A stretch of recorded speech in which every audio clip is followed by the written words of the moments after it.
hahakutin para na i-project yung image na ang daming sumusuporta. Deception eh. Ano? Na, uy, ang dami ah. Wow, galing, galing. Bagong Pilipinas nilo-launch. How stupid. Yung pangingibabaw ng taong bayan sa Constitution and then sa gobyerno. Dito lang yung gobyerno. Oh. Yan ang umu-order sa inyo dito. Nandito kayo, tusan kayo. Aten. Yung mga PNP, okay lang na pumunta kayo kasi trabaho eh. Lalo na yung naka-duty. Pero hindi naka-duty, what for? What for? Yung para bukas na may memo daw na kinakailangan umattend ang mga tao, ang mga government employee. So, sige lang, attend lang kayo kung gusto ninyo. Ngayon, kung ayaw ninyo, wag kayo umattend. Kasi, linggo yan eh. Bukas, linggo, di ba? So, you know, if I am in government, I will not attend. Bakit? May linggo eh. Magsisimba ako. Sino ba kayo para diktahan ako kung anong gano'ng gagamitin yung linggo ko? Natakutin nyo ako, nasa gobyerno ako kasi gusto nyo makibagay ako. No, it doesn't work that way. Hindi matinong gobyerno yung ganon. Kaya kung kayo, magpapakatakot kayo, sige, continuous kayong tatakutin ng gobyerno. Ang dapat dyan, sabihin nyo, huwag kayo maten. Ganun lang, kasimple yun. O ano, gagawin nila, kakasuhan kayo? O di sige, kasuhan nyo ako and then you use that as evidence. Because there's nothing sa batas natin na kahit yan may memo, paano yun? Nagde-defy ka? Linggo eh. Oras para sa pamilya. Oras para sa simba. Ano, mas mahalaga sila sa pamilya mo? Mas mahalaga sila para kaysa sa simbahan? No. Sa inyo yun, kung kayo gusto nyo maten kayo. Pero kung sa tingin nyo, feel nyo, ayaw nyo maten, huwag kayong maten. At you do it individually and collectively. You protect each other. Ganun lang yun. You text each other, you call each other, you message each other, Facebook or whatever, no? You communicate and then, attend tayo, hindi. Kasi kung ako yan, kung akong inyong head, anong bisor, hindi ako, huwag na kayo matin. O, diba? Kung di kayo, sino? Any volunteers dito, yung sacrificial lamb. Hindi, pero ano yan, sipsipan. Nakakaloko. Because the government needs to project power, needs to project support na ito, ang dami pang matin. Bagong Pilipinas, di ba? Bagong muka. Grabe, no? How we have reverted back to our old ways, no? Hakot. There was a time na kinakaasaran na natin yung hakot-hakot mentality ng mga politika, no? Ng politiko. Hahakutin para na i-project yung image na ang daming sumusuporta. Deception eh. Will you be instrument of deception? Na lulukoy nila yung ibang Pilipino na so gullible na ang daling utuin na, uy, ang dami ah. Wow, galing, galing. Bagong Pilipinas nilo-launch. How stupid. Tapos na tayo doon. At kayo, itayuan ninyo. Ayaw ko, wag. Ayoko, hindi ako attend. Yung ganun ba? And then, sige, kasuhan nyo ako. Tanggalin nyo ako sa gobyerno. Demanda ko kayo. Because you are protected also by the Constitution. Everyone has a right to religion.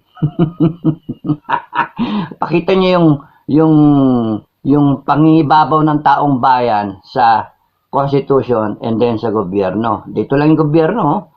Yan ang umu-order sa inyo dito. Nandito kayo, tusan kayo. Kahit kayo nasa gobyerno, they cannot compel you to do their bidding. Yung to submit to their mga kalokohan. Kaya nasa sa inyo yon. Okay?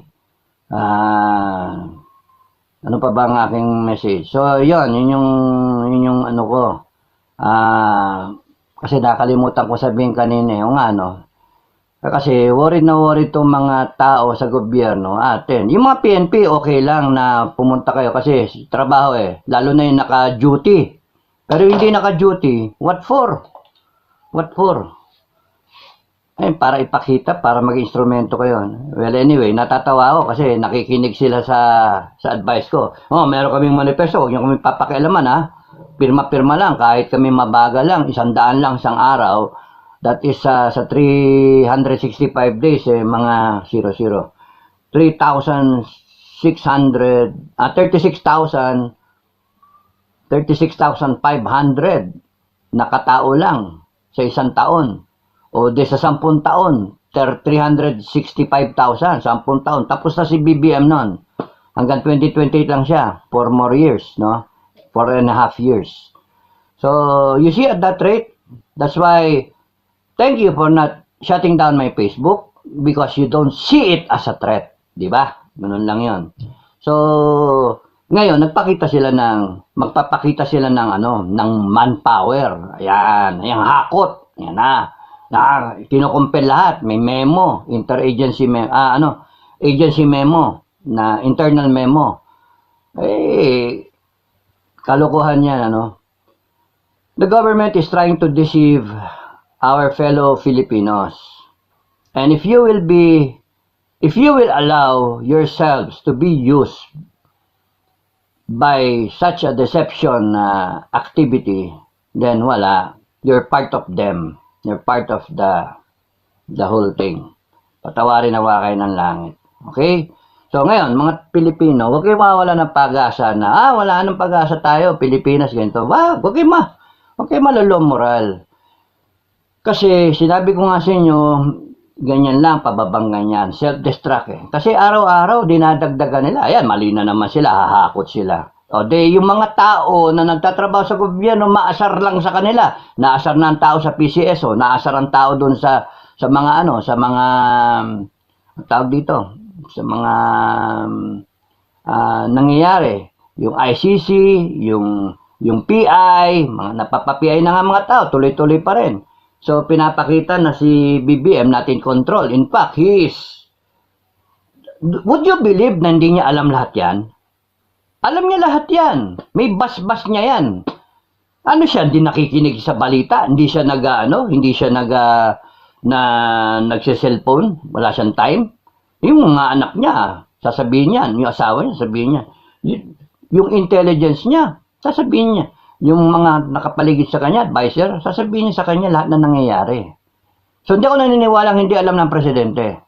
Ang tanong, kung alam yan ng presidente, bakit hindi siya sumasagot?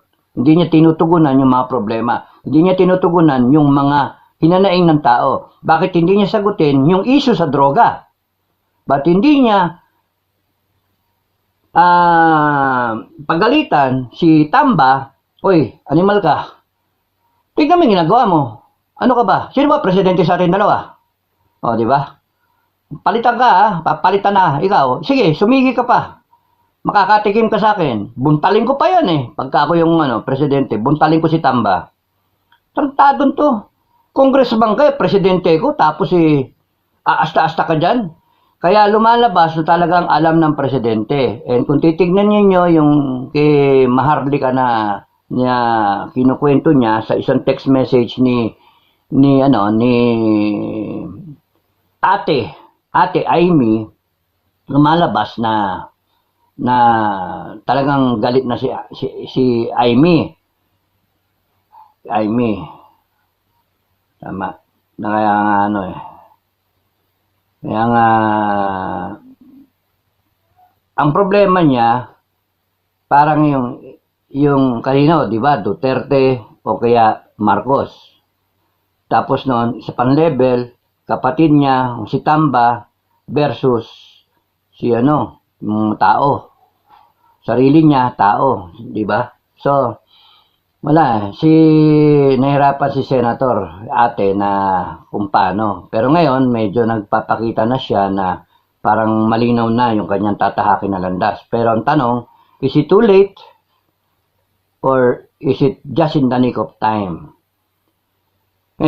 Tinaano na nga niya, parang tinatakwil na nga niya na kapatid niya.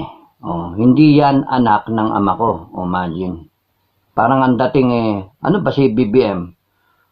Magpa-DNA ka nga para malaman pa-DNA ka, hindi lang drug test. Pati DNA testing para ikaw ba talaga si magkadugo ba talaga kayo? Grabe naman. Ano ba yung nangyayari sa atin?